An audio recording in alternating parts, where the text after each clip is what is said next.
자, 먼저 연인에서 원수로 이동숙 기자.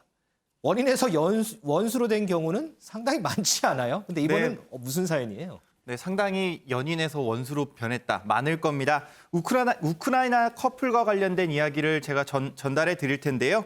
사진으로 보는 이 커플, 바로 일명 쇠사슬 커플로 우크라이나에서 알려진 커플입니다. 쇠사슬 커플이요? 그렇습니다. 지난 2월 14일이었죠. 발렌타인데이에 이 커플은 특별한 경험에 나섰는데요.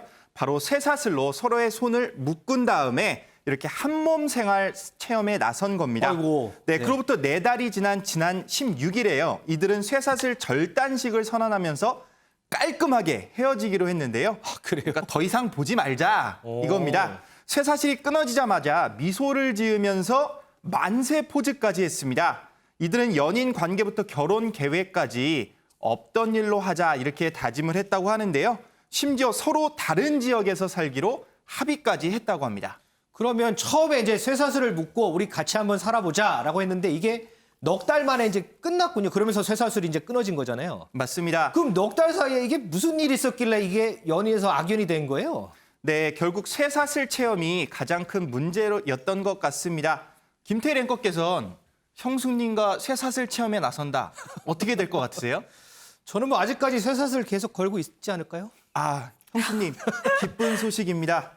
행복하다는 마음 진심으로 믿어주시길 기대하겠습니다. 하지만 우크라이나 커플은 이렇게 안타깝게도 서로의 갈 길을 가게 됐다고 전해드렸잖아요. 여성과 남성의 입장을 제가 살펴봤는데요.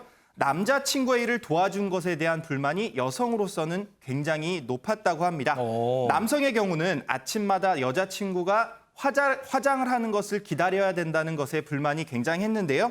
이들은 처음 시작할 때만 해도 24시간 동안 붙어 있을 수 있어 행복감을 자신했었습니다. 지금 저 나오는 모습이죠. 화장 이게 막 머리를 말리고 있는데 남자친구가 이게 쇠사슬로 묶고 옆에서 계속 서 있는 모습. 네, 맞습니다. 하지만 잠을 잘 때는 물론 화장실을 갈 때도 이렇게 쇠사슬에 묶여서 가야 되는 이 현실. 아이고. 그러니까 개인의 자유가 없다 보니까 힘들어했을 것 같은데요.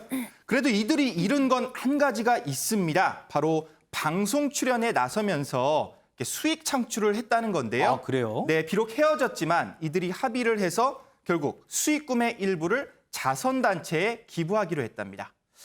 자, 글쎄요. 저는 이걸 듣고서 이 말이 가장 먼저 떠오릅니다. 결혼은 이상이 아니라 현실이다. 저는 이런 말이 먼저 떠오릅니다.